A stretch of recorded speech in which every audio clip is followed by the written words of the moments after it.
masih percaya bahwa hanya Rusia penjahat perang yang tidak berperi kemanusiaan, atau semua negara yang berperang menumpahkan darah rakyat yang tak berdosa adalah mereka tidak berperi kemanusiaan? Rusia sejak bubar Soviet menginvasi Georgia, Chechnya, Crimea, dan terakhir saat ini adalah wilayah Donbas. Apakah jadi ambil 100% Ukraina? Kita lihat saja nanti. Namun dibanding Amerika, dalam kurun waktu 75 tahun selepas Perang Dunia Kedua, lebih 80 negara diinvasi oleh Amerika. Hingga saat ini masih banyak yang mereka invasi.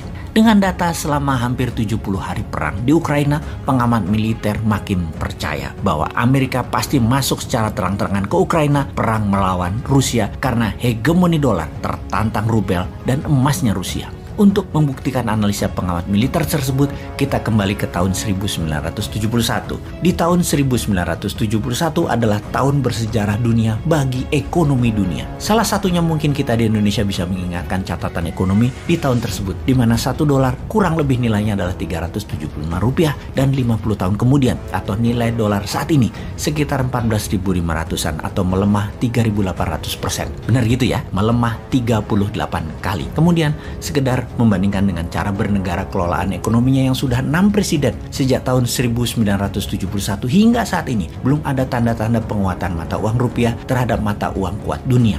Apakah kalau kita ganti presiden di tahun 2024, 2029, 2034, 2039 dengan ilmu sekolahan yang sama dan mengikuti pola yang sama akan membuat rupiah menguat? Artinya ekonomi menguat itu maksudnya ekspor naik tajam beruntun selama 10 tahun ke depan karena hasil produksinya meningkat misalnya. Mengapa di tahun 1971 tersebut menjadi tahun bersejarah bagi ekonomi? Bukan ekonomi Indonesia saja, tetapi ekonomi dunia. Kita mereview sebentar apa yang terjadi sebelum tahun 1971.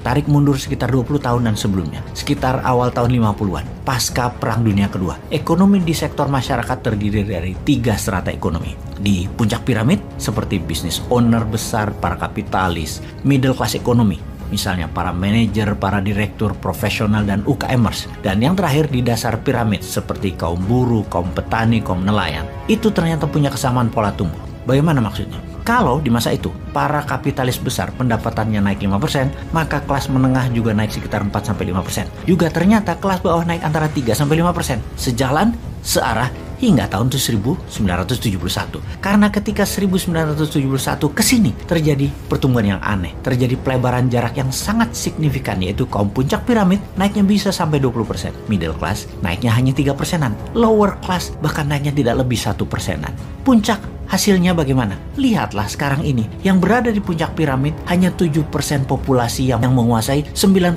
porsi ekonomi dunia atau di sebuah wilayah. Kemudian 23% populasi atau disebut middle class di piramida kemakmuran memegang 7% kemakmuran ekonomi dunia. Lalu di dasar piramida hanya mendapatkan 3% porsi ekonomi, namun merupakan 70% manusia di sana. Apa yang terjadi? Mengapa terjadi? Sebelum kita membahasnya, kita ingatkan, ternyata secara bernegara, sejak tahun 1971 pun demikian. Negara besar menguasai 90% ekonomi dunia, negara menengah atau negara pasar hanya menguasai 7% ekonomi dunia, negara miskin yang biasanya merupakan negara penghasil bahan baku hanya mendapatkan 3% world wealth atau porsi ekonomi dunianya. Sekali lagi kita bertanya, apa yang terjadi? Apakah kita di kampus ekonomi selama 50 tahun terakhir tidak pernah mengajarkan hal ini? Apakah ilmu mereka di kampus jangan-jangan hanya membuat pinter dalam wacana berpikir saja, namun ilmu tersebut memang didesain bukan membuat kemakmuran yang nyata? Buktinya, di Indonesia sejak tahun 1971, Indonesia hingga saat ini masih berada di negara menengah dengan terakhir di $4.200 GDP per kapitanya. Selama 50 tahun, kita menjadi negara tengah terus. Bahkan kalau dilihat sejak 8 tahun terakhir, hanya naik 14% atau 2% per tahunnya pertumbuhan GDP per kapita Indonesia tersebut. Apakah salah ilmu ekonominya? Atau memang ya harus begini? Ini semua sudah di jalan yang benar.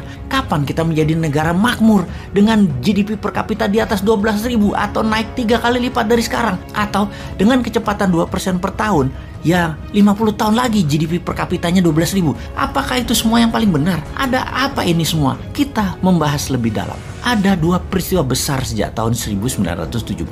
Kita bahas yang pertama, di mana sejak tahun 1971 household atau biaya rumah tangga ternyata naik meningkat, terutama pinjaman keuangannya. Bisa untuk mortgage loan, bisa untuk kebutuhan harian, bisa pinjaman pribadi atau personal kredit dari kartu kredit. Sebelum tahun 1971 rata-rata pinjaman untuk membangun rumah atau housing loan 10 tahun saja sudah lunas dan dimiliki 100%. Namun sejak 1971 menjadi 15 tahun, 20 tahun, bahkan sekarang ini 35 tahun belum juga lunas untuk dimiliki.